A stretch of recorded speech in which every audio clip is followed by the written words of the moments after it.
All right, here we are once again doing the WICMIC, Woke Centrist Media Club, here with Andrew Mangasms.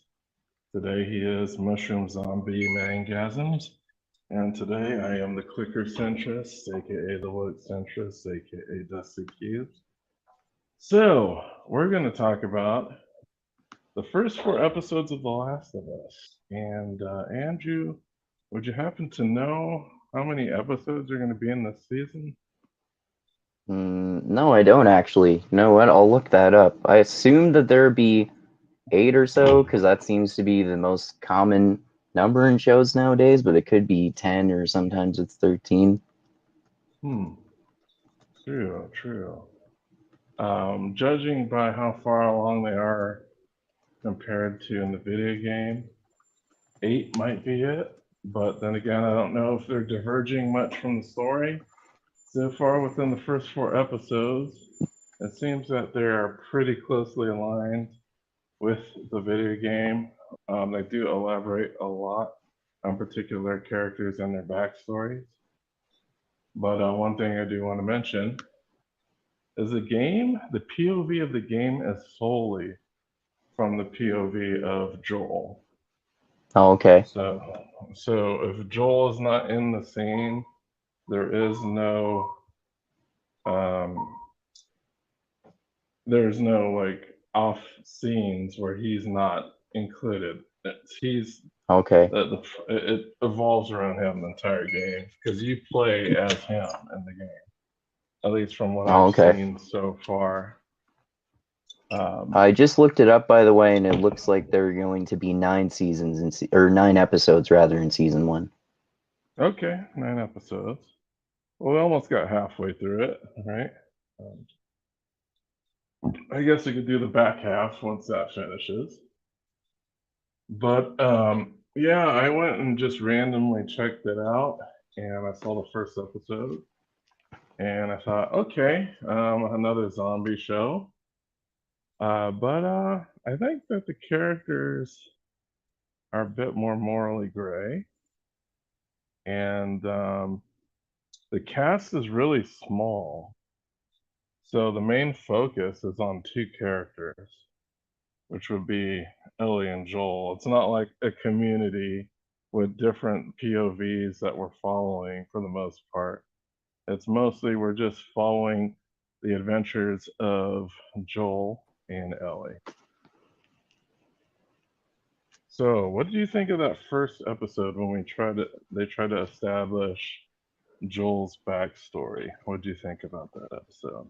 Oh, I loved it. I was totally hooked after the first episode. It was super intense seeing the start of the zombie apocalypse, and it's really interesting they do the zombies how they're based on a spore, and because it is, I think it was the cordyceps mushroom specifically is how the virus spreads. So because it's from a spore, there's you can't create a cure or a vaccine from it, which I thought was really interesting, and especially how it can, like the virus creates zombies basically by turning living people or dead people into zombies, and it just throws them around to try to spread the infection as much as possible.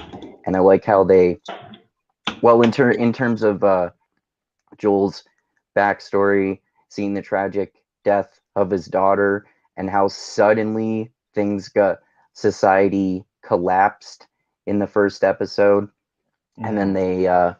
they jump to 20 years later, and you see how much the world has changed. Yeah, that's really interesting for sure. And we talked a little bit before about that actor. I forget. I don't know what his name is actually, but he's been in lots of stuff. Of course, like he's the Mandalorian, for example. Oh, Pedro Pascal. Okay. Yeah, the two main stars of this show are Game of Thrones alumni.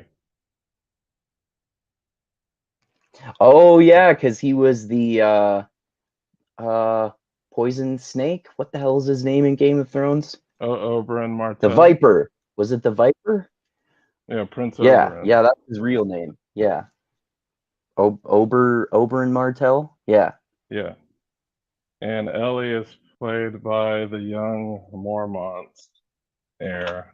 She's Oh, I forgot that. Oh yeah, that's true.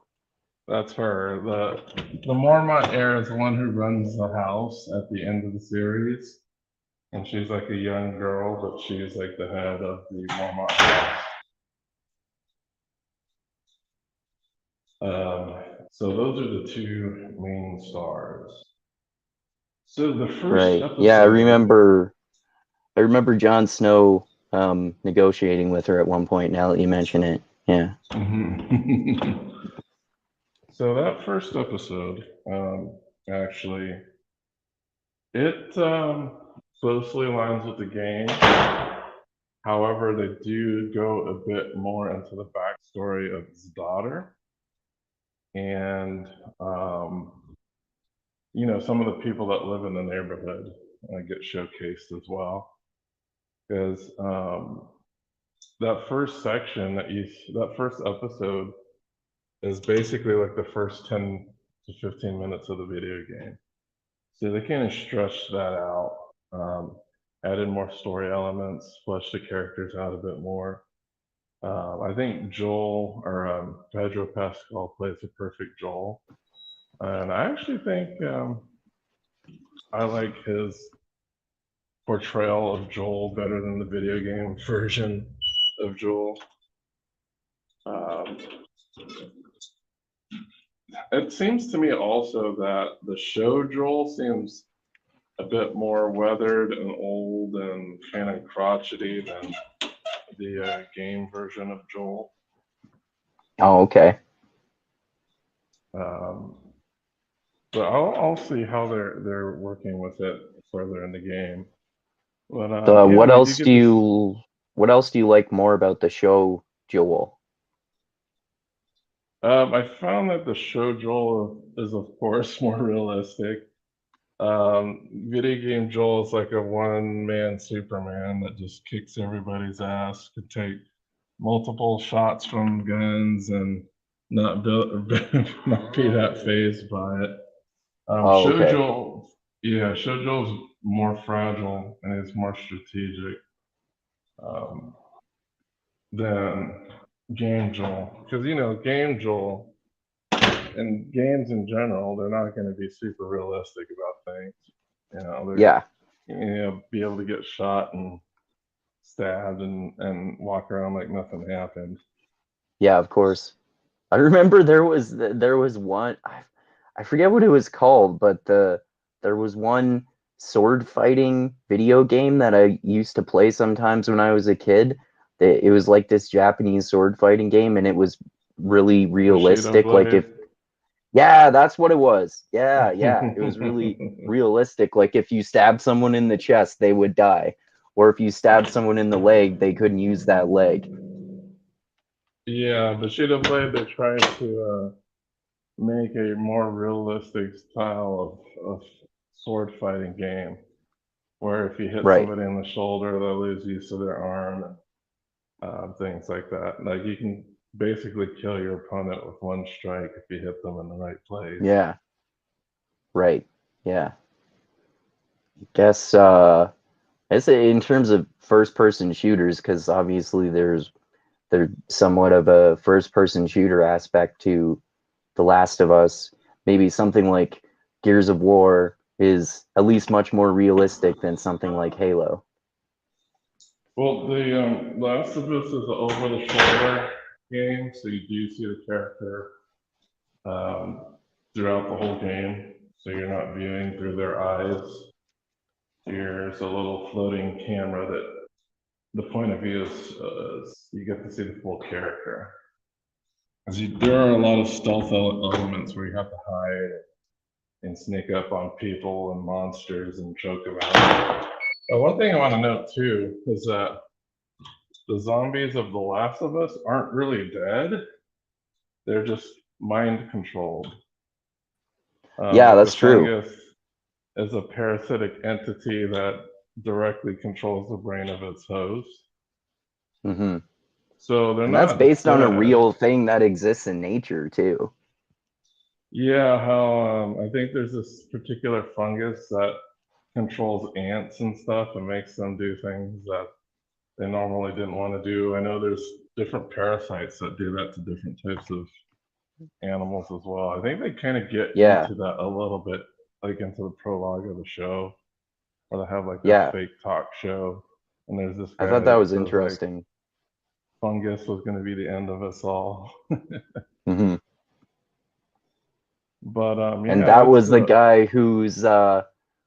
was the guy who's shit, I forget his name, but he's the guy who runs the gladiator school on the show yes. Spartacus, I and was he's going to say also that too. yeah, and he's also Brendan Fraser's sidekick in the Mummy movies.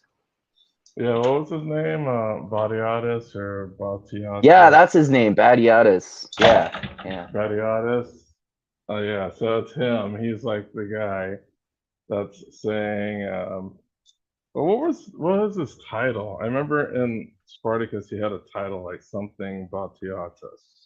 Like I, whatever the head of the what's the name for someone who's the head of a gladiator school or whatever? I'm gonna look up that. I'm not sure how to spell that. Badiatus Spartacus. Yes, Batiatus. Gnaeus Cornelius Lentulus. Oh, Quintus Lentulus Badiatus. Is a Lanista. That's what it is. A trainer and Alenista. trader of gladiators. Yeah, Lanista. Yeah. Batiatus. But yes, he is the intro scientist. We don't even get to see how the outbreak starts. It just happens. Mm-hmm. We get to see. And I think the outbreak, the timeline of this game is quite different. I believe, like I'm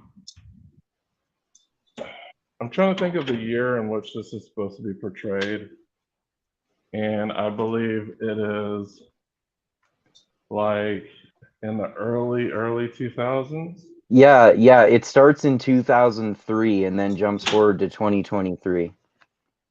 Yeah, so it's like 20 years. So you get to see that something is going on, but we don't quite know until his daughter, who was going out in the town to get her dad a present, and she comes home and there's something strange going on with the neighbor.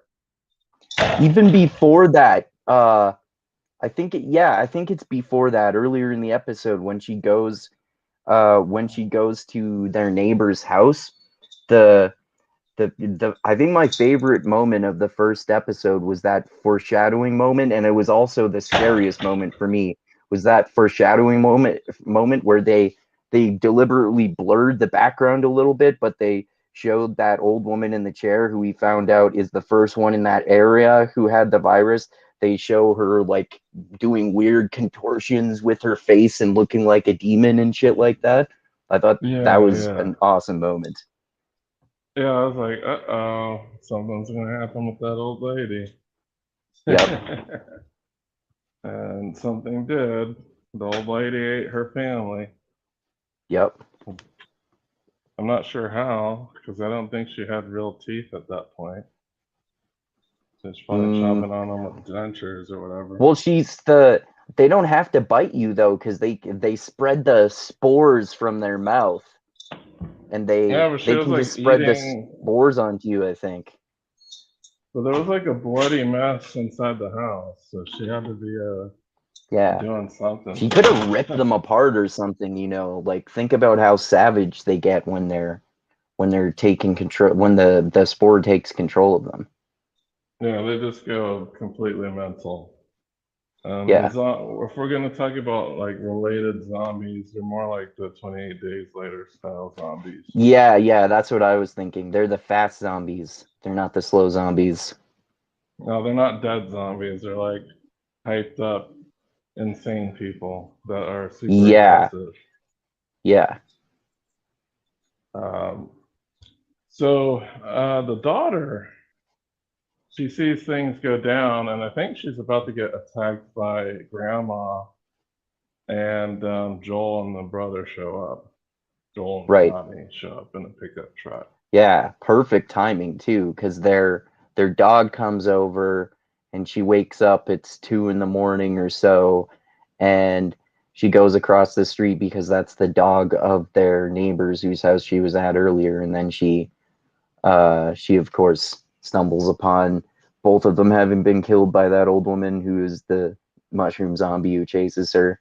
I think it's cool too that as the like as the spore virus or whatever you want to call it accelerates in the person who's infected by it, gradually they turn into a mushroom head. Like their head has these glowing spore things that make it look like a mushroom head. I thought that was a really cool, bizarre, horror-ish aspect of it. Yeah, we see kind of like the ultimate evolution of these creatures, at least so far. I don't know if there's other variations, but we get to see, I think in the second episode is when we first see the clickers, Right. right? Yeah. Right. So yeah, there's this other variation that is blind, but they use echolocation to look around and find things. Yeah, those were really the really cool, scary parts with the clickers when they had to move around and try to make as little noise as possible. That part reminded me of those awesome newer horror movies that I love called The Quiet Place, Mhm. because Yeah. that's exactly the way the alien monsters are in those movies. They're blind, but they use echolocation to and hearing to see people. So if you make a sound, the monsters will come out and kill you. Mhm. So as far as like the first episode goes, it mainly just establishes like the disaster that happened. How does the first episode end? Does it end in the future or Uh, can't quite you know remember. what? I don't remember. I'm gonna quickly look that up.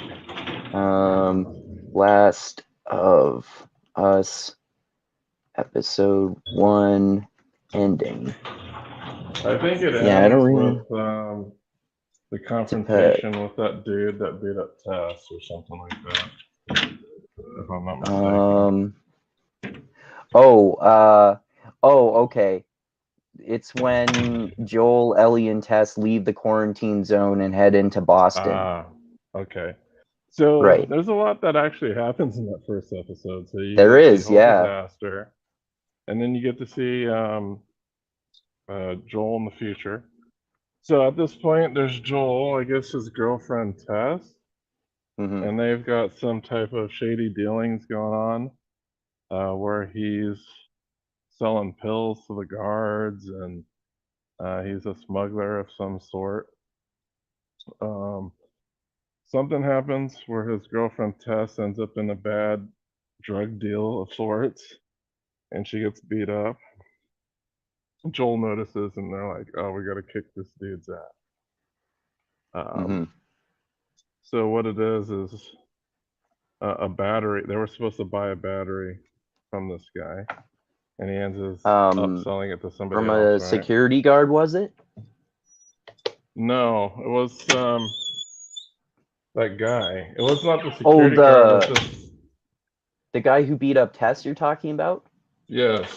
Was Or gonna the sell guy them whose that car guys beat battery. up Tess, rather, I should say? Yeah, his underling. Okay. So they go to track them down, and they end up at Firefly headquarters, and everyone's like beat up, like a bad deal had gone down of some sort. Um, Also, simultaneously, we have Ellie's story where she's being held captive by the Fireflies. And the And Fireflies are basically kind of like a separatist rebel group who are always trying to take down the kind of like totalitarian or perhaps communist dystopia that other people live in. Yeah, it appears that they're being ruled by some type of military dictatorship. Yeah, I'm not sure how society is run outside of that, but it seems that they hand out these food cards, and everybody has to do like these menial jobs to get these cards. yeah, Um, but eventually, they track down Ellie and her captors. Before Ellie meets Joel, she's told by the head of the Fireflies that she's immune to this fungal infection, and that they need to get her to a place where they can study her and perhaps cure this fungal takeover of humanity. right. So when Joel and Tess show up, they see that the deal has gone bad, and there's like a bunch of dead people. And I think Maureen, that's the name of the person who's the head of the Fireflies. She's still alive, but she looks like she got shot in the gut or something. And since there's a firefight there, the authorities will be there shortly. So it looks like Maureen and Joel have some type of history regarding Joel's brother. But Yeah. Maureen Oh, I didn't hired. realize. I didn't realize because they get a little bit more into Joel's backstory in terms of his brother in episode 4. I didn't realize that's the connection with Maureen because he talks about the group that he and Tess were with a while before in episode 4, right? Well, episode 5 is kind of when we get to see Joel with his bro again. Did you watch episode 5? No, no, I've seen 1 to Okay. 4 so far. Okay. Yeah, I know it's mentioned in 4 that Joel is trying to find his brother now. Um, so And he's he is looking in, for his where is brother. it? Where is it that he is? Oh, Wyoming. Wyoming. Yeah, His yeah. brother's somewhere in Wyoming.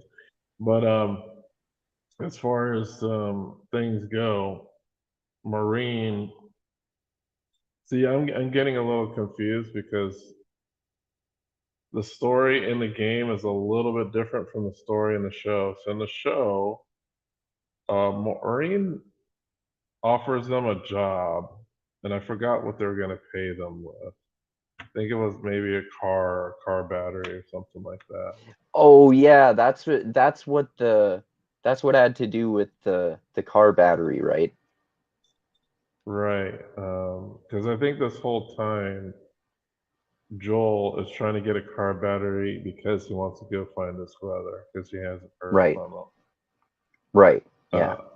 so at the end of the episode, they try to smuggle her out, and they get caught by the guard that he had been dealing with the drugs. And Joel, because if you get caught outside, that's like a death sentence, and the guard wasn't being lenient, he goes and kills the guard. And before the guard got killed, he had tested everybody with a tester and found out that Ellie was positive for the fungal infection. Yeah, and that was the moment that Joel and Tess found out too, right?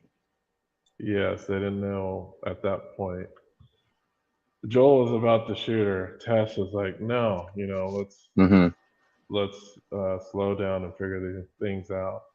And that And at that point, also, mm, I like the moment right before Joel kills the guard when he has that flashback to the very similar moment when that guard um well, I think was holding a gun to his daughter's head right at the start of the pandemic, and no, wait, not to his daughter's head. He was pointing a gun at his daughter, and then he didn't move and his daughter got shot, and he had the flashback to that moment, so he charged the guard instead of standing there and trying to take the bullet for her, which is I thought that was a really interesting juxtaposition. Yeah, and he went to Berserker Rage and just like beat the guy to death with his fist. Yeah, that was definitely one of the most savage moments of the episode. Yeah, so after that, they get they realize that Ellie might be really important, so he agrees to take her to this Firefly base that they're supposed to go to drop her off. And that's pretty much the end of episode one, right? Yeah, I think so. All right, so now that we got done with that, I'm going to explain some differences between the game and the show. Sure. In the game, Joel's motivations are much different. There's no car battery. There's no let me go look for my brother. Um, Joel is a weapons smuggler, and that guy who beat Tess was just like another guy who stole their weapons. Oh, okay. And when he tracks down the guy, there had been a firefight with the Fireflies. And then instead of a motivation of the car battery, the head Firefly lady says, "Oh, we'll get you your gun if you take this girl to this other Firefly base." And when Okay. she gets discovered, it's the same way that it happens in the game as in the show. So I think his motivations in the show are more pure. In the game, he's just like a weapon smuggler, and he's trying to get his guns back. Oh, okay. So do you want to talk about the next episode where they're like off trying to get from point A to B through like a city? Um, and we kind of get to see like some of the more menacing elements of the infection, Yep. where they're traveling. We get to see what the world is like outside of the human enclaves. And man, like I was just thinking of what the world would look like if 20 years had passed and no human had maintained anything. And I think the world of The Last of Us is more, it feels like that's what the world would look like if it had been like a century. I don't know if 20 years passing you'd find like collapsed buildings and overgrown everything, like we do see in the show. Um, but I don't know. It's a bit different. Um, the game also does that as well, where it's supposed to be 20 years, but everything looks so overgrown and derelict that it had been longer. Because I bet if I went to like Chernobyl, it would probably be less overgrown than what we see in the show. And Chernobyl was what? The I don't know. degree of degradation in Yeah, Boston seems exactly. unrealistically accelerated in the show and the Yeah. game. Yes. Yeah. I think they just do that for the wow factor. They're not trying to be like realistic. Because I think if you went and I've seen documentaries where people have strolled through Chernobyl and it doesn't look half as grown over as some of the locales in the show. With the exception of episode three, but we'll talk about that when we get there. Oh, I bet that everyone loves that episode. Well, episode two, um, to be honest, all it is mainly is them traversing like a fucked up Boston. Um, Yeah. and we get to see how, well, the Ellie as a character, we get to see that she's pretty rough around the edges. And it seems like Joel isn't really digging the idea of having to escort Ellie at this point. It Yeah, seems like yeah. Tess is the one that's pushing this along and trying to convince Joel that this is kind of like the right move to do. Yeah, and also I like the fact that she is the one who talks about the importance of hope in a post-apocalyptic scenario. I think that's cool that they have a character expressing that theme, because that's always an important theme to include in a post-apocalyptic type of story. Because Yeah, otherwise, so why the fuck wouldn't you just kill yourself? yeah, so she is the half full counterpart to Joel's half empty counterpart. Yeah. And so the main things that happen in the second episode is we get to see the clickers attack, how they operate, how dangerous they are, um, and what happens if you're infected. Hmm. So we get to see by the end of the episode, they survive a clicker attack. However, we see that Tess does get bitten. Um, and Tess, we get to see there's something interesting about the show that doesn't happen in the game. So one thing about the show is we see that they've created a mycelium network, which is kind of like that network that fungus uses to communicate with itself across vast distances. So if you step on the wrong thing, you can alert some of the clickers and zombies, for lack of a better term, and they will know where you are and they attack. So what happens is while they're traversing, they step on the wrong thing, and this activates like a giant horde of infected. Right. So wait, were there any other differences between the clickers and the zombies other than that the clickers can't see but the zombies can? So like the newly infected still have eyesight. Um, they haven't been completely taken over by the fungus. It seems like the clickers though seem to be more ruthless when it comes to. It seems they're a bit stronger than the newly infected. Okay. But the clickers, I think, if you're going around an environment, and I'm trying to think what is harder. Is it harder to be seen or harder to be heard? And I think it might be more difficult to be heard than it is to be seen. Like it's easier to be quiet than it is to avoid being seen. No, I think it's harder to be quiet. Oh, so it's harder to be quiet than it is to avoid being seen. It's easier to Right. avoid being seen than it is to be To be quiet. quiet. So I Um, think yeah, that the might be clickers true have that because advantage.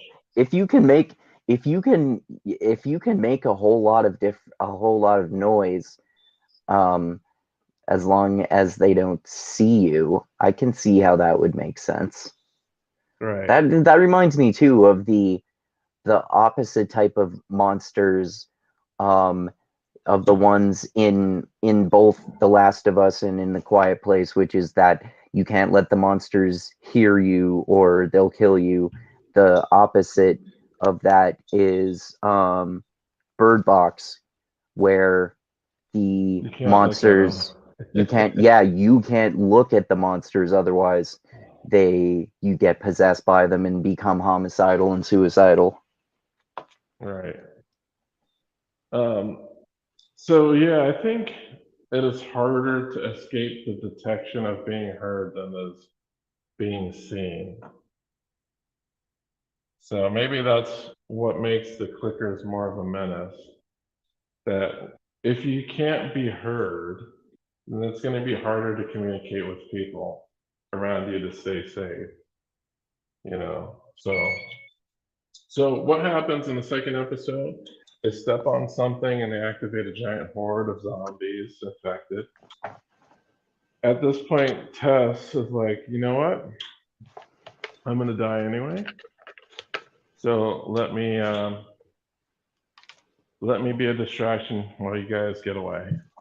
Classic badass sacrifice for other people because you're gonna die anyway, which is a trope in zombie movies because it works, because it's the ultimate badassery. I would totally do that in a post-apocalyptic scenario too. If I got bitten by a zombie, I would totally do some awesome badass move like, hey, give me all your grenades, and then I'm going to kill like 30 of these fucking zombies, and you run. Mm-hmm. And that's exactly what she does, basically, right? Yes, she becomes a decoy while they get away. Mm-hmm. And immediately, Ellie wants to talk to Joel about Tess and what happened, and he's just like cold and he shuts that part off. He's Yeah. like, I don't want to hear anything about her. You don't say a word about Tess. He's the classic gruff, phenomenally stoic guy who never talks about emotions. Right.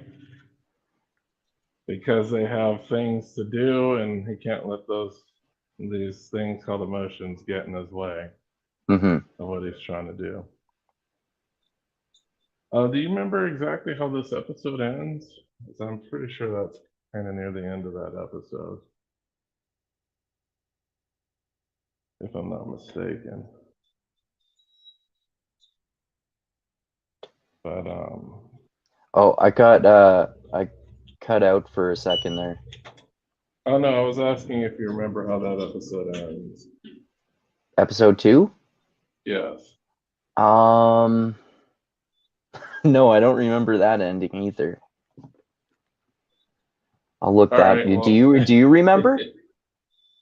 I thought that was pretty much near the end. I thought But it was that kind too. of When Tess killed herself to say and took out a bunch of zombies to save them. right. Well, we'll just say that was the end of episode 2. After the reveal of Tess's bite and Joel's reluctant agreement to take Ellie to Bill and Frank, the ending of The Last of Us, yeah, it sounds like that actually was the end of it. Okay, and then they go on their merry way. Yeah, they go to see Bill and Frank. Uh-oh, he's gone zombie. A robot. Or maybe I went robot. Did I just go robot-y again? Oh, you're good now. Okay. All right, so episode 3, the most controversial episode that everyone thought was. I'm not gonna say everyone. I'm just saying like the right wing, like pundits who don't like gay and trans people. Were very upset about this third episode. Yeah. Like I was telling you earlier, it's literally a gay episode, but I don't think it's woke at all. It's like basically about two gay men falling in love and during the zombie apocalypse. Yeah, Like there's no there's no politics in it. grandstanding or preaching about how you're homophobic if you don't like two gay men kissing or something like that. There's no wokeness, I don't think. And it's funny too because I kind of consider because we have these two characters, right? And if you kind of dissect the characters, it almost feels like Bill is the more conservative one, and Yeah, and Frank is he's like like the the more liberal one. gruff and manly protector guy. That I like that because he has that. That's the connection that he has with Joel. They're both like the manly protector types who are trying to save people, which I think is a good connection to draw because, he's not the stereotypical like girly gay guy. The other guy, Frank, I think it is much more like that, but he's like not the stereotypical girly gay guy at all. Yeah, I think I don't know. I think I've heard this term before spoken by gay people, but he'd be like the bear type or something like Oh that. yeah, maybe. Yeah, I think you're probably right. I bet he's the Um, top too. yeah, so I think, and he's living by himself, out in the town, and he's a prepper. We get to learn that he was also a prepper, which is like one of those people who bought like those ready to eat meals that last for like 20 years in a bunker.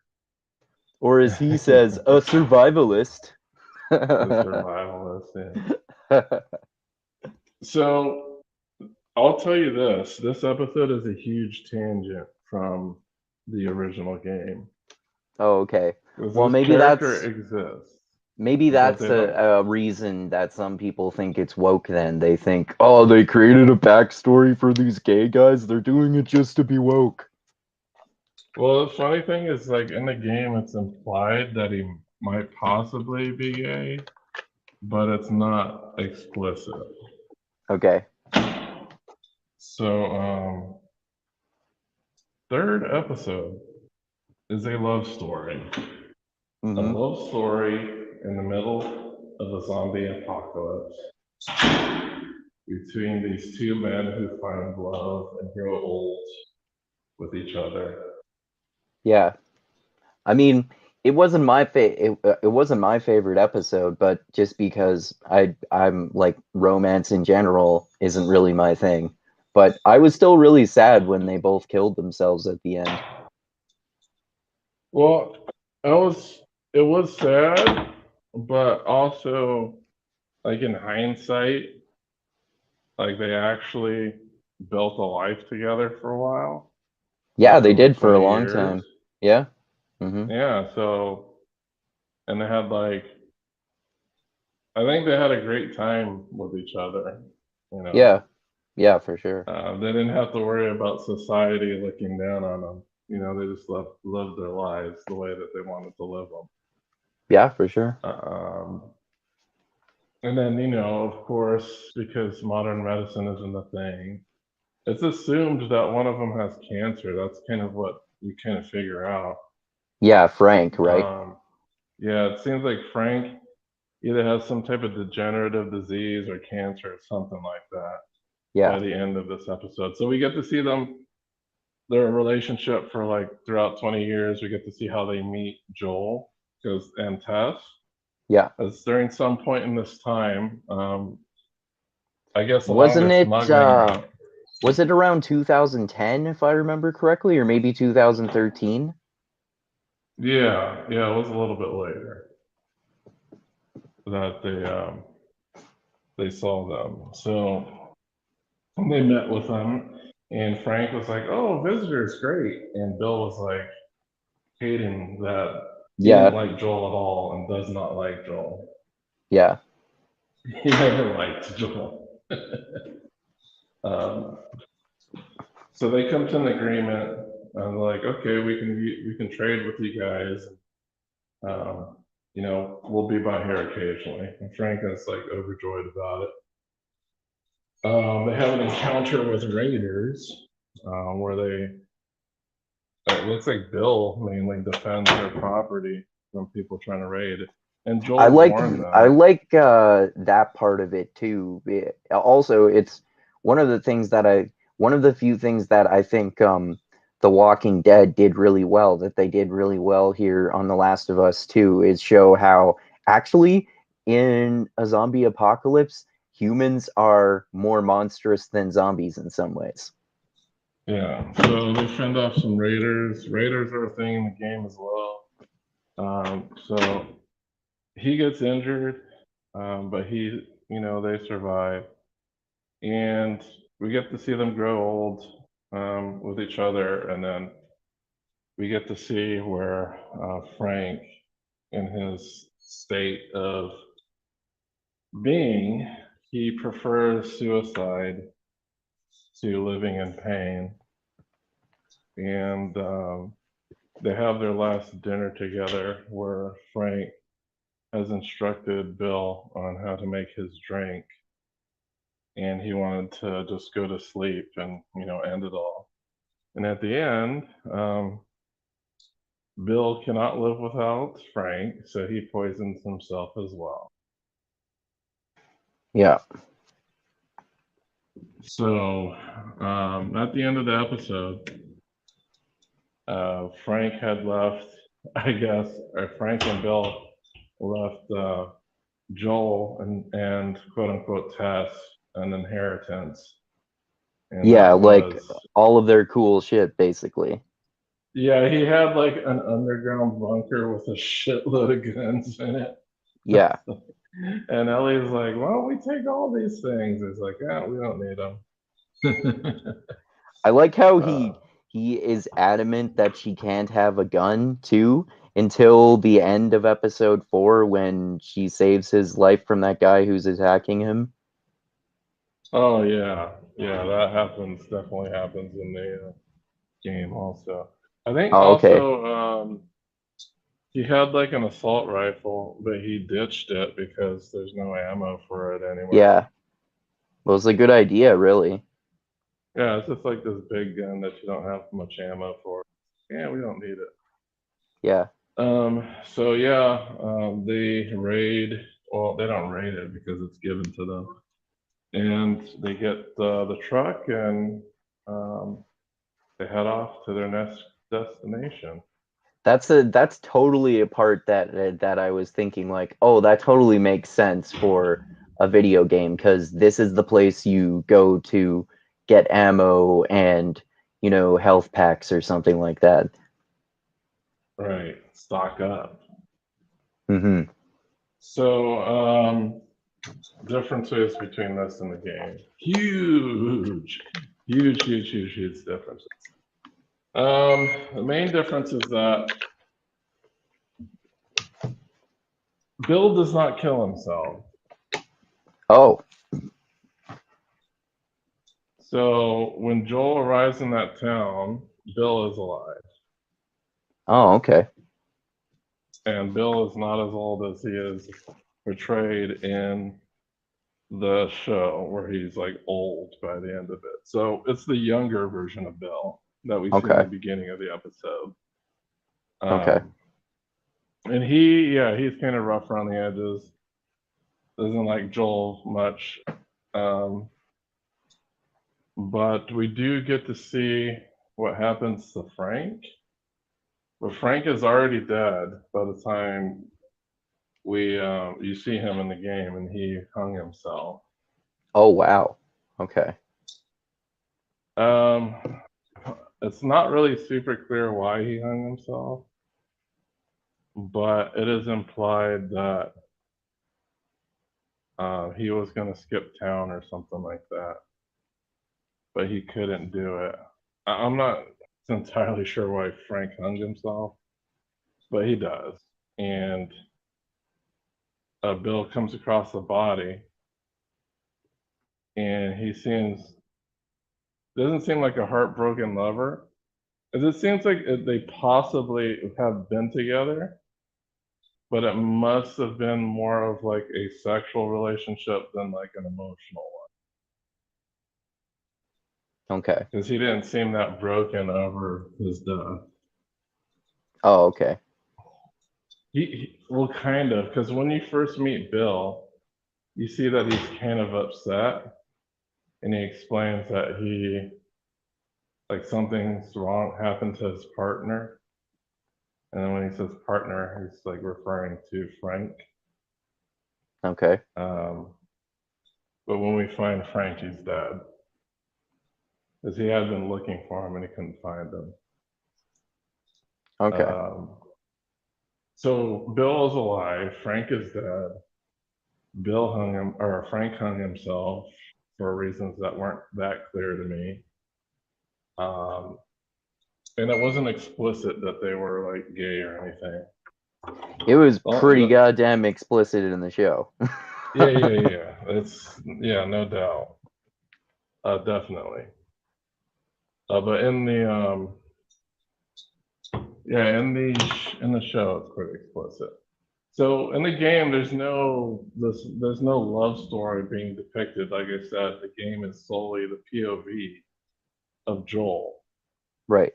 So we don't get that backstory of what their relationship was.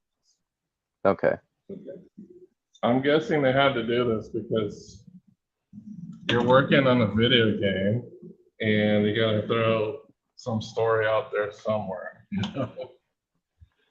I had heard that the story in the video games was good. No, it is, but it's not elaborate. It's not as elaborate as the show. Yeah, that makes sense. Like the basic skeleton of the story is there in the game. And there are like verbatim scenes that are quoted. Like, you know, that scene where Ellie and Joel are in the truck and Ellie finds like the male pornographic magazine. Yeah. The same scene exactly played out the same way. Oh, in the that's game. funny.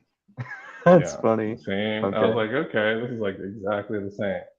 So there's another implication that Frank and like imagine you did not know the backstory of Bill or Frank, and the only tidbits that you were given were him calling his partner and being upset about it, and then in the truck there's like a male porno mag in there.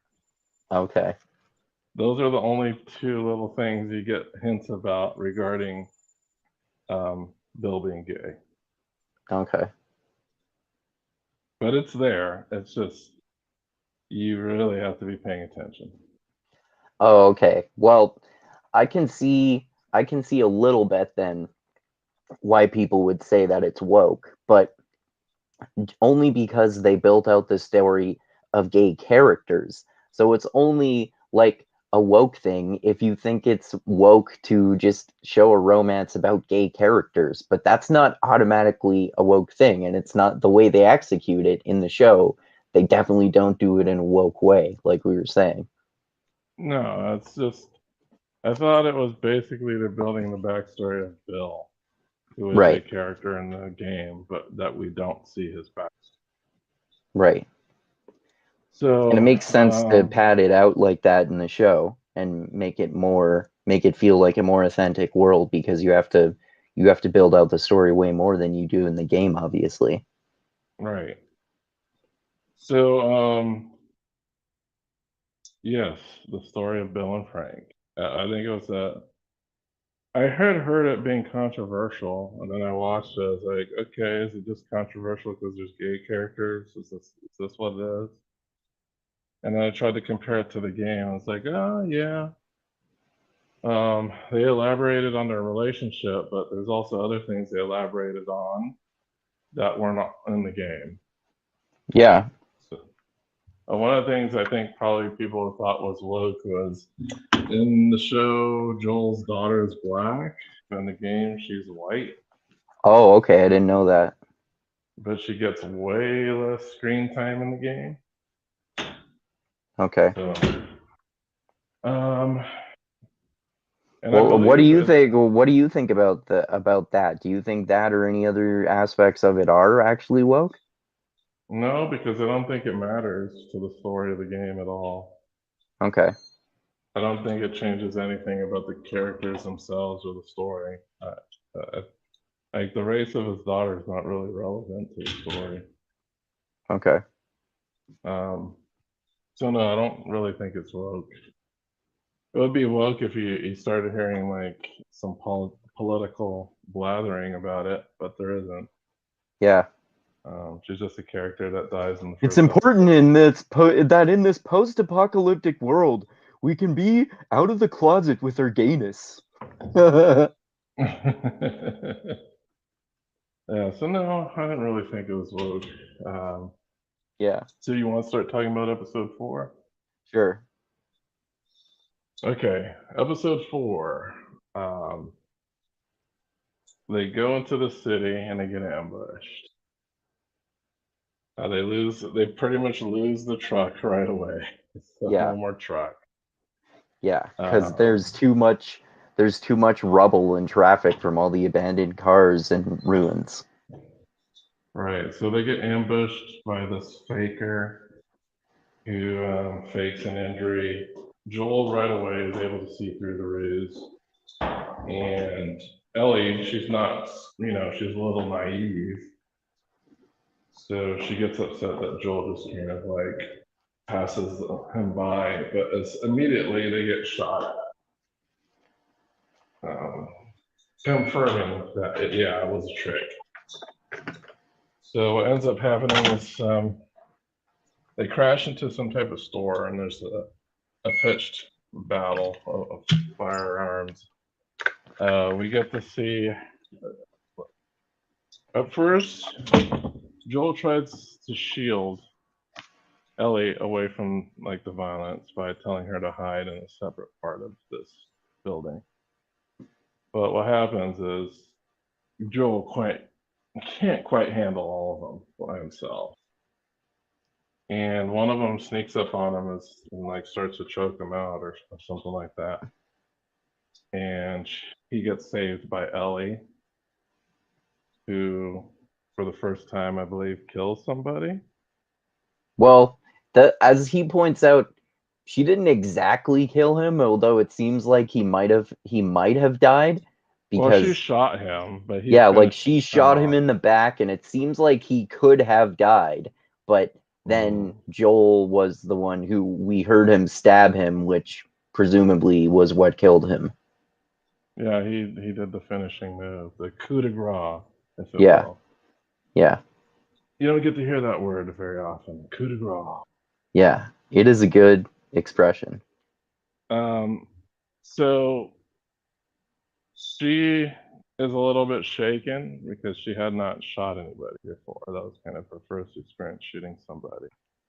Well, she said, And do you think it's her first time shooting someone specifically and she did something else that was violent to someone before, or do you think that she actually perhaps had shot someone before? Because I'm not sure which one it was, because at that one point later on in the episode, she talks about how that's not the first time she had to hurt someone before. well, right, but I don't think that was the first time that she was complicit in somebody's death. Okay. You know, because the guy was pleading for his life before he got killed. And this is funny because often in the video game, if you wound an enemy enough so that they're kind of incapacitated but still alive, they'll plead with you. They'll plead their life. Um, Oh, okay. and the guy that I've been watching play it, he just goes up to them and like chokes them to death or whatever, or he hits them with a baseball bat. um, but at this point, this episode becomes more of a political episode where there's this overthrow of the authoritarian military dictatorship. And now there's kind of a chaotic element to this society where you have a new dictator. It's like you go from one dictator to another dictator. What's that And expression? Out with the old boss, new in with the new boss? Or no, no, same as I forget how that fucking expression goes. yeah, so it didn't really improve the lives of the people living there because it seems like she rounded up all of the capos who were working with the military dictatorship, has imprisoned them, and she's trying to hunt down a particular um, person named Henry. Oh, you're talking about that woman who's that leader of that seemingly Yes, the new rebel dictator. mercenary group who's that I don't know if you know this, but I recognize her because she was Rose, that crazy chick obsessed with Charlie Sheen on that show 2.5 Men that I used to watch. Oh, I didn't watch that show, so I'm Yeah. not very familiar with it. She used to be pretty hot when she was younger. That was like a decade ago. Oh, okay. Well, But I she's think just it's like some normal interesting looking that they lady. have a woman as like clearly this ruthless villain who's doing what's necessary to survive in the apocalypse. Yeah, it's she's definitely ruthless. Give you that much. Um, so she's on the hunt for someone named Henry, and she has her own group of mercenaries. This cool older dude with like a beard. He looks like he's from Alabama or something. Yeah, he's like this Uh, badass mercenary dude with body armor and a big battle rifle and this giant beard and long hair. he's like the coolest person in the episode, bar Yeah, none. yeah.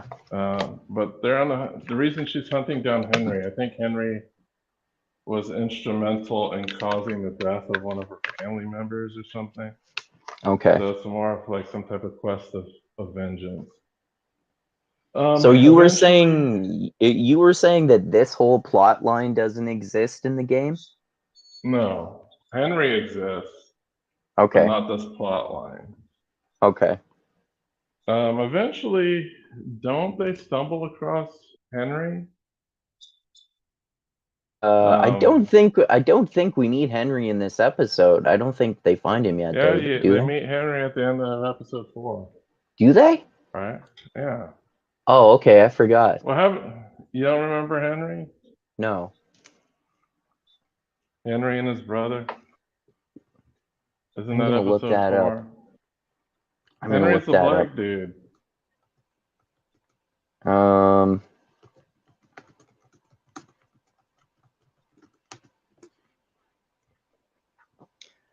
Um. Oh, let me look at images. Mm-hmm. Um. Oh, right, right. Okay, now Now it rings a bell. yeah, I forgot about him and his brother. Okay. So yes. Um, Oh, I right, right. think Yeah, yeah. At the end, those are the guys who at the very end of the episode, Joel wakes up and they have him and Ellie at gunpoint. Right. Okay. Yeah, now I remember. yeah, because they're chilling out and they're like, oh, they're trying to hide from these mercenaries that are searching the city. Like, oh, let's go to the 33rd floor. And at the end of the episode, That's as high up as Joel can go, right? Because he's he's 56 years old. old. You little shit. um, so yeah, they go and they rest up on this top floor, and when they wake up, they have guns pointed at them. And is that the end of the episode? Yeah, I'm pretty sure it is. Okay, so if I'm comparing it to the game, uh, oh man, I spoiled Henry for you. I thought that was part of the same episode. But anyway, I don't think they said his name. So yeah, I think you're right, but that's okay.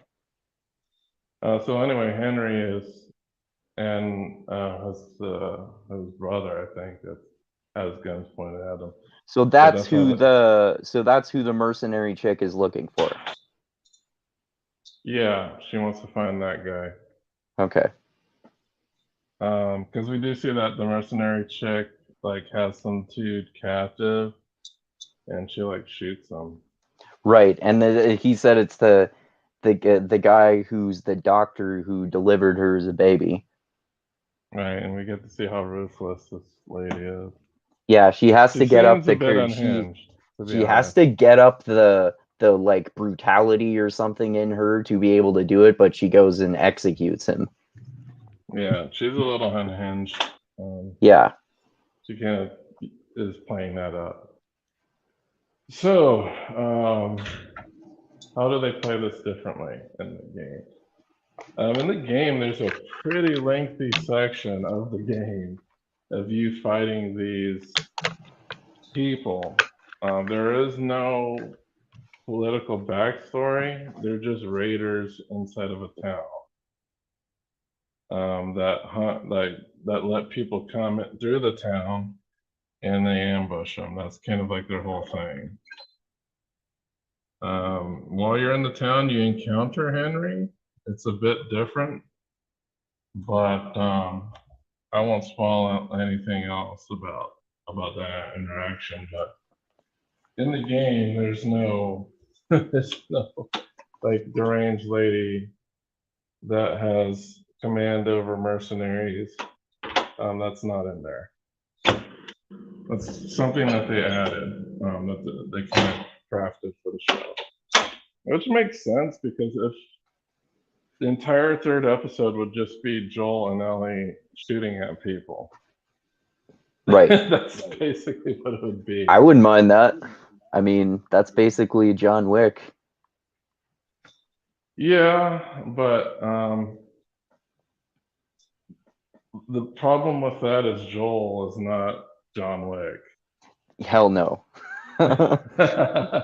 He's just kind of like this regular dude who Yeah. has gotten into a lot of like gunfights and things. He's not like trained in jiu-jitsu or gung fu or anything like that.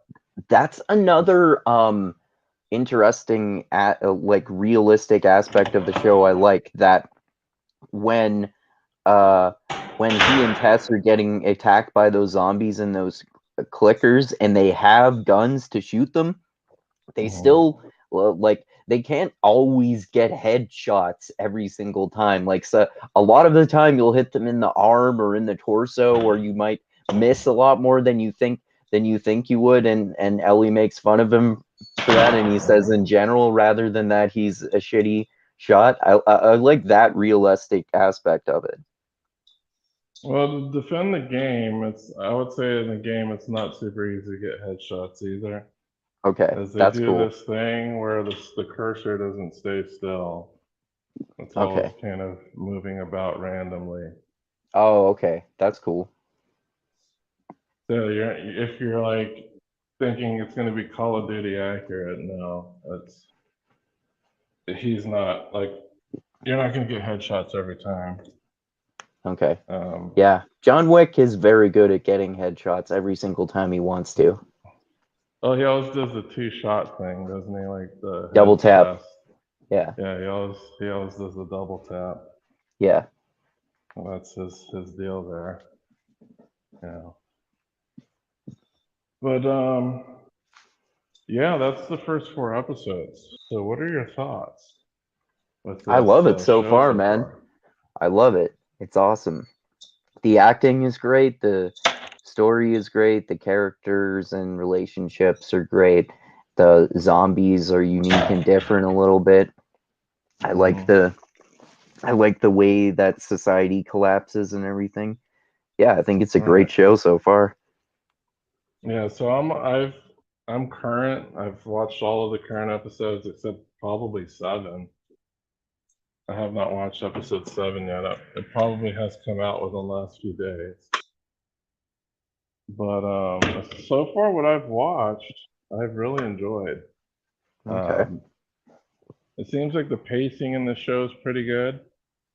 Yeah. I like that we're just kind of focusing on these 2 characters and going on this quest to deliver her to these Firefly people. And I liked what they're also encountering. that in terms of that in terms of Joel's quest with Ellie, he talks about he's arguing with Tess in episode 2 in terms of their different optimistic versus pessimistic perspectives about how many times people have said that there's a vaccine or a cure or there's a place where people are developing something like that, and it's true they've chased those leads and they've turned out to be wild goose chases.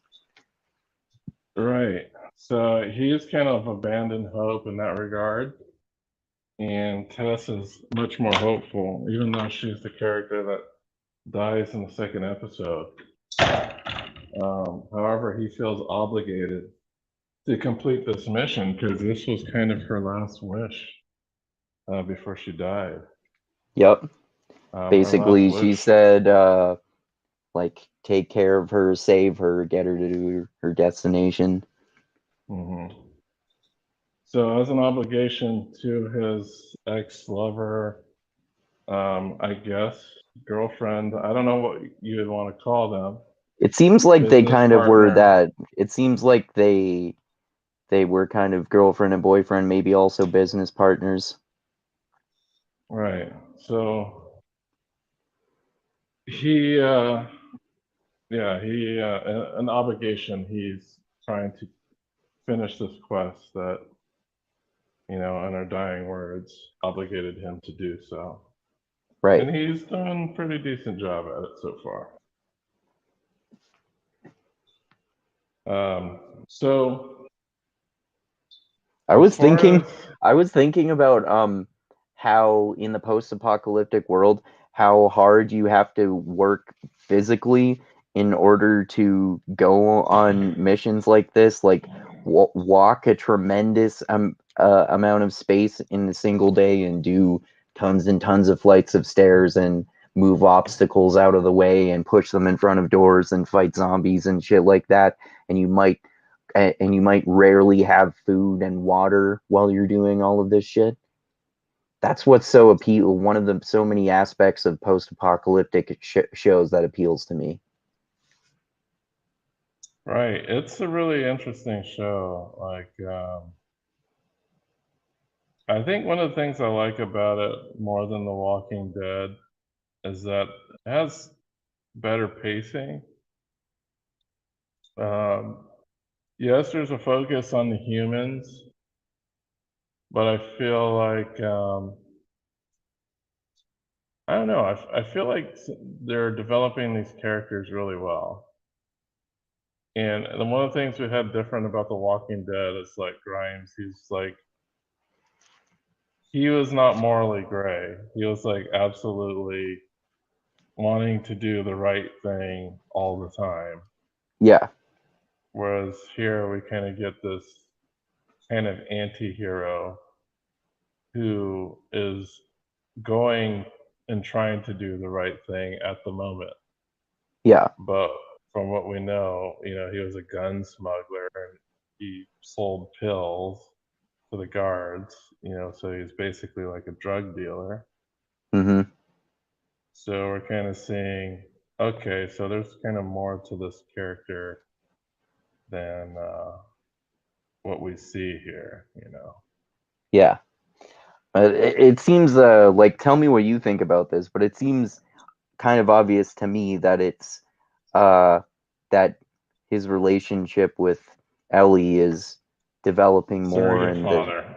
yeah, he's gonna perhaps may play more of that father figure role, that which is kind of what Tess was trying to do, like she was playing the mother role rather.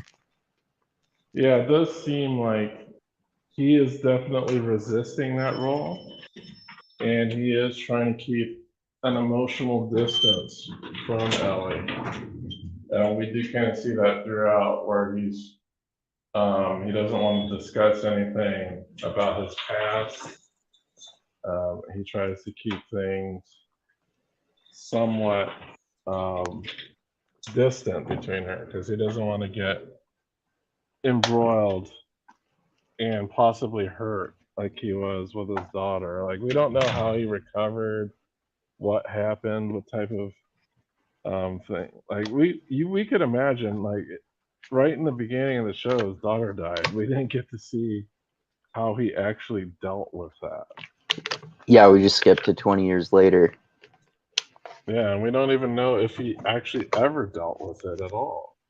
That's It possibly well, like possible he didn't. it wouldn't surprise me if he hadn't. Right. But I think as you watch more episodes, they're gonna dive into that a little bit, and you'll start to understand. Um, but you'll see, you'll see. Okay. Acting wise, what do you think about Pedro Pascal and I don't know her name, but the girl who plays Ellie? I think Pedro Pascal is the best performance on the show, which makes sense since he's the main character, and all the other performances are great too. His Tess in particular is really great too, and Ellie is also great. Yeah, I think they nailed it on all the main characters. One of the things that they did in the show, like up front, um, they made Ellie more of a firebrand. Than she was in the And game. yeah, because in the game, they didn't build her up as somebody who is resisting the Fireflies. When you meet her in the game, she's already on the Fireflies' side. So we don't ever see that she had been imprisoned or anything like that before. So when you meet her, she's with Maureen and they have a cordial relationship in the game. So, because in the show, it's going from one antagonistic relationship to another one. Yeah, so she's a bit more rough in the beginning of the show than she is in the. Yeah. Oh, okay. Hmm. Why That's do you one of the think things I that? noticed. What do you think about that change? I think it's fine because um, I think when I watched the show, I thought she was a little annoying at first. And she Okay. is kind of goofily annoying at times. That's because, she's kind of this naive kid. Yeah. And she's always asking Joel about how the world was before the disaster happened. I think that part of it is interesting too, like how amazed she is by Bill's shitty old truck. And the music. Hmm. Yeah. And he's like, yeah, yeah.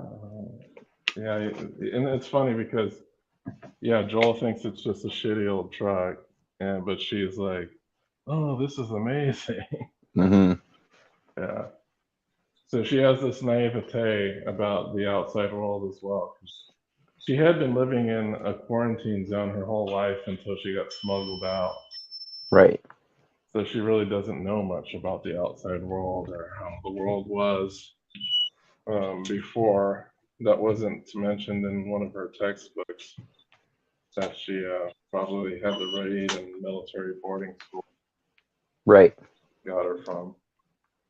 It was that was an interesting part where they filled out the backstory. I think it was in episode 4 too, when he was telling Ellie more of the details about the outbreak of the pandemic with the spore that created the spore zombies, about how it infected the food supply, and that's Mm-hmm. how it spread so quickly. Right, we didn't really get that backstory in the game, so that's something that they elaborated in the show. Oh, okay.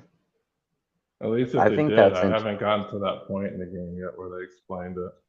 Okay. I think that's interesting in how fast society collapses too.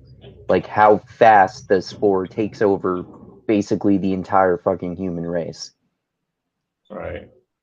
So there's one also big difference between the game and the show is that there are areas where Joel has to wear a gas mask because there's spores in the air and he can't breathe in it.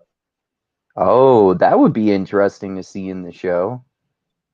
Yeah, Ellie doesn't have to because she's already infected. Right.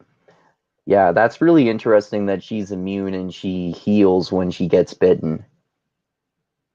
Yeah, yeah. So your piece just died on me. Did I'll just it? plug in a new battery real quick. Okay. But I think one of the interesting things about this is I don't think the show's going to go on for that long. No? There's only 2 games. So what that means, we might get 2 seasons, and then the writing might go tits up after that. if they Unless continue. they just make it short. It would be better if they just make it short. I like it when shows can do that, like how Breaking Bad just stopped at 5 seasons, unless you include El Camino. El Camino? Yeah, you didn't know about that? What's El it's Camino? the it's a movie that's basically an extra added on part to the finale of the Breaking Bad show. It's all about Jesse. Oh, is that the one where Jesse breaks out of that cage or whatever? Yeah. Oh, okay, I've seen that. I forgot about that. I just considered it like the show. It is uh, basically the show, but just Jesse's part. I mean, there were probably episodes of the show that were mostly Jesse or just Jesse. If I mean, I don't remember, but that wouldn't oh no, surprise me. maybe I think I got it wrong because I think the last episode I watched were is when Heisenberg basically became like a recluse, like the Unabomber or something like that. Oh, And you didn't finish the show then, dude.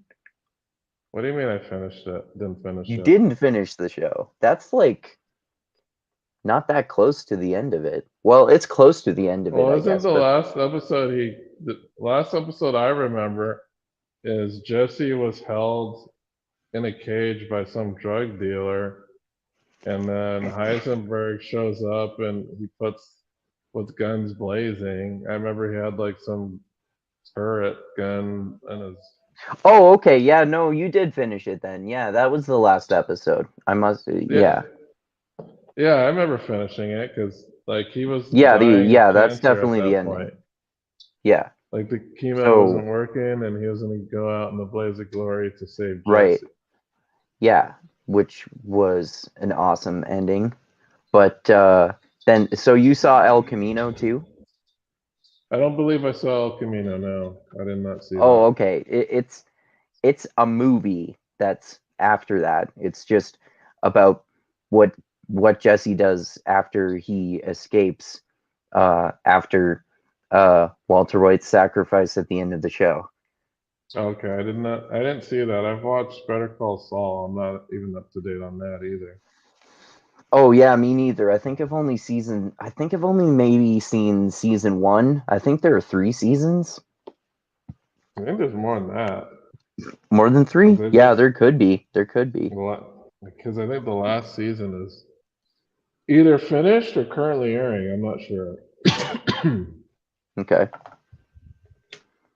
um, but yeah, this there's only 2 games. And from what I have just kind of thrown out there as far as feelers go, is that a lot of people do not like the second game. Oh yeah, I had heard that too, actually. I had heard that a lot of people think the second one is definitely not as good as the first. Yeah, so I don't know if they're going to continue by portraying that second game on film or in the TV show.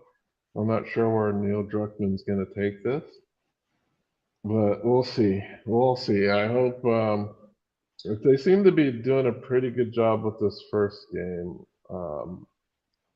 I'm in there with the story, and I want to see more comparative differences between the two media. As I've watched about 4 hours of gameplay of the original game, of course I've been watching it sped up, but I almost wish I had played it. But the problem is it's a PlayStation exclusive, and I don't have a PlayStation. There's no way to Okay. play it otherwise. But as far as I've seen, yeah, it's a pretty good game. I also know somebody who worked on this game as well. Oh, cool. Yeah, so he's one of my friend's cousins. He's worked on this game, on The Last of Us, but he doesn't work for that studio anymore. Okay. I don't know what he's doing now, but he doesn't work for Naughty Dog anymore. He quit. Okay. But yeah, it's I am enjoying it so far. I like the world building. Um, what do you think? How do you think this stands above other zombie apocalypse type of shows? Oh, well, I mean, in one way, it's too soon to tell because The Walking Dead was really good at first too, and then it got bad later on. But Mm. I mean, I like the aspects of it that are the same as usual zombie shows and movies that they do well, like this strong stoic character and one of them being immune and trying to develop a vaccine and some alternative type of society set up and there being raiders in the apocalypse. And I like some of the stuff that they did differently with the spore based like mushroom zombies, which is different from other types of zombies, and how they're fast zombies and still kind of living and not dead ones, in as opposed to the other regular type of zombies. Okay, so you like how they try to vary it up a little bit. And Yeah, it's not just your typical run-of-the-mill, slow dead zombies who moan and eat brains all day. yeah. Brains. Well, even though I would consider those more like parody zombie movies, like the Night of the Living Dead and movies of those fame. Because the zombies would talk, I guess. If Oh, I really? want to just say, well, Night of the Living Dead, I think the zombies only said brains. Okay. Um, and the gore was like goofy. So I'm just trying to see when The Last of Us, the first game, was made. Because it's not a recent game. I think it first came out on the PS3, if I'm not mistaken, which is Yeah, two that console generations ago. that feels about right because I remember watching my friend play a little bit of it, which sounds like, if I think about it, it was probably at least 5 years ago, maybe around there at least. Yeah, because I know they re-released this game. Okay, so this game was made. It came out in 2013, Oh, wait, even so like earlier 10 than years I ago. thought. Oh, okay. Yeah, 10 years ago. Okay. It came out for the PlayStation 3 on June 2013. Okay. And Neil Druckmann was the director. He's also the executive producer of this show. Okay. I saw Um, that on the label for where you get the picture where you click on the show, it said from the creator of Chernobyl. I've never seen that, but it's like this documentary slash reenactment series about Chernobyl, right? yeah, it's like a drama documentary type of thing. It's not. It's trying to dramatize like the historical event. Like anything you see that's about a historical event, it's basically that. Okay. It's a series on HBO, so I've seen it. I would highly recommend it. It's super dark. Of course, it's going to be dark dealing with a nuclear disaster, but it's a good show. I think it's only like 4 or 5 episodes. It's pretty short. Sweet. Well, I watch documentaries every day when I do my workout. Well, that would be one I would suggest. If Chernobyl, I think it came out a couple years ago. Okay. Pretty good. I'd recommend it. And it's HBO quality. It's HBO original, Okay. which is probably why the creator of Chernobyl is associated with that because they're gonna grab people that you know they use creator of Chernobyl because Chernobyl was a critically acclaimed series when it came out. Okay.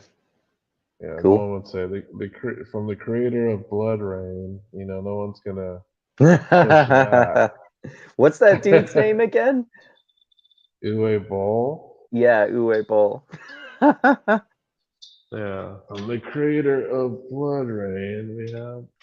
this new movie. Yeah, that would be horrible because he's made a lot of bad video game movies. This is a good video game adaptation. Yeah, this is from what I've heard from what people have been saying. This is probably one of the best video game adaptations um, that has been created so far. Sweet. Luckily, the executive producer of The Last of Us was the director of the video game. Oh, okay. So you do get at least an insider directing him how the story is going to unfold there. Okay. Well, we'll see what happens when it gets to season two. If they cover the dreaded second game, from what I've heard, a lot of people don't like. I think I'm gonna have to eventually watch a playthrough of that too. Hmm. So, because I like to investigate some of the source material. Yeah, it makes So sense. far, I think they're doing a pretty good job with the source material as far as this first season goes. But overall, I think this is kind of pretty good TV. I think if you like zombie shows, post-apocalyptic shows, this one's worth checking out. The acting's good. I like the character dynamics, and the world that they're trying to build is pretty interesting. Also, and it's really gritty and dark, you know. So For for sure. sure, Yeah, I you're totally gonna agree. like that. All right. Do you have any last words about The Last of Us? Not really. Yeah, I totally agree with everything you said. It's an awesome show, and I All right. totally recommend it. All right, great. So I think we'll go ahead and wrap it up for today. Did you have any plugs that you wanted to throw out there? Yeah, everyone watching should check out Mindgasms, my YouTube channel, where I talk with Dusty all the time. And the last one was with he and our other fantasy nerd fan, Tristram, about Bands of Mourning, which is book 3 in Era 2 of Brandon Sanderson's Mistborn series. And this one is kind of like a fantasy western series. So check that out.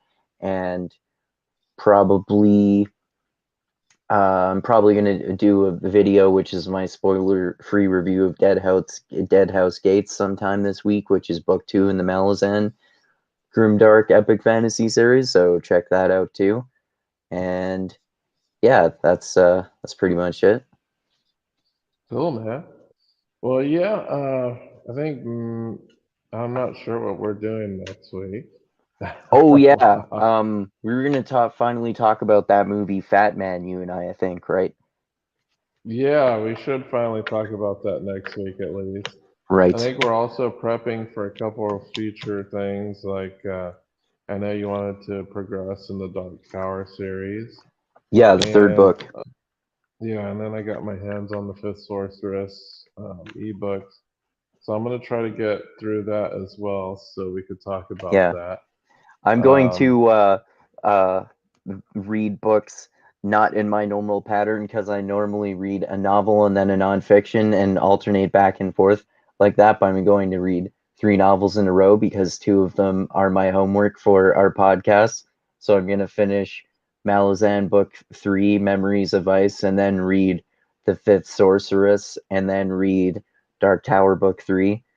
I was telling my mom the other day, you read a lot of epic fantasy books when the 700-page book will be the shortest one of the last 3 books that you read. that'll be the shortest one. Yeah, Yeah, yeah, for sure, man. I've actually been skimping out of a lot of nonfiction as well, unless you consider like the Japanese like audiobooks that I've been listening to. right. But Yeah, I still listen to a lot of nonfiction mostly, but I read a lot of nonfiction most of the time too. But I'm happy to read more novels for our podcasts and stuff. yeah, so also I'm working on currently the second Red Rising book, so we can do that as a Sweet. backup at any Yeah, time we if you should talk want. about that soon too. Yeah, yeah, or have that as a backup for chats with Chris or Tristan too, for sure. Yeah. Yeah, so I'm liking this. this series. The second book starts like totally different, and you're like, holy crap, this is kind of a downer. But yeah, I'm working on that. I finished all the current Murderbot books, Sweet. um, and then I'm working on the Worlds of Power books. Um, I don't know if I told you this, but the worlds I'm going to do. I'm revisiting these books called Worlds of Power, which were novelizations of NES games that came out like in the early 90s, late 80s. Oh, that's cool. And they are really bad. Oh, okay. um, Okay. so I'm putting myself through these books. They're aimed at like 9 to 12-year-olds. But it's funny because they're trying to tell the story of games that now have like pretty well established stories before they Okay. were well established. So like some of the characters are like way off, and it's just funny. But right now I'm reading a novelization of the NES version of Metal Gear. Oh, okay. Yeah, because I guess the story got built out more in the newer games. I never really played those games much. Yeah, they're pretty crazy games, like as far as story goes. Um, they were like way ahead of their time. Like the stories for those games when they came out were extremely ahead of their time. Sweet. But if you played them now, it'd be like, oh, this is pretty contemporary stuff. But that's playing them now. When you played these things like 15, 20 years ago, they're like mind blowing, like things that you became trendy now. So, but anyway, as far as the next show, I'll keep you guys up to date. I'm not exactly sure what we'll be covering. I'm not sure how long it's going to take me to get through the fifth sorceress, but I'm pretty sure Yeah, you'll be hearing it'll from me, from at least on Andrew's channel when we talk about um, the Batman. Fat Man, and I'm also gonna try to get next copy of the Stephen King book as well, so Sweet. we could talk Are about you that going one. to are you going to listen to that on audiobook or read that one as an ebook? I'm listening to all these. I had a blast listening to the last one on Okay. audiobook because that white dude was doing like the voice of the sassy black woman, Right, right. and like it's funny because it was accurate, but it was also funny because it's a white dude like Right. pretending to be a sassy black woman, Yeah, yeah. you know, saying like slurs against white people. So it's pretty hilarious. It is I funny don't when know. guys do voices of women with accents in books, in audiobooks. Yeah, I just think it's Okay. always funny when the audiobook reader is white and they try to do like a ghetto black person. Okay. Yeah, yeah, and definitely. That's funny. that's definitely the case for the second Dark Tower book. Yeah, yeah. It's like that guy who's that white guy who's the voice of Cleveland on Family Guy in the Cleveland Show. Well, yeah. And the funny thing too about the second Dark Tower book is that the guy who reads the book sounds almost exactly like Dan Carlin. Oh, right. Yeah, yeah. I remember you sent me a sample of the audio showing that. Yeah, it's funny. And it's like Dan Carlin trying to imitate a ghetto black lady. It's like, okay, you can't get more meta What than you doing there, honky? that. All right, man. Well, yeah, thank you everybody for watching. I'll keep you up to date when we're going to do our next thing. But yeah, check us out on Andrew's channel next week. We're going to cover Fat Man, and that should be fun. Yeah.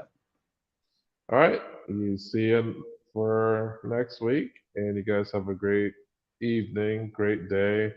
And I will not do my catchphrase anymore because of the YouTube algorithms do not like that Adios. catchphrase. See you Adios until guys. next time, everyone. All right, bye bye.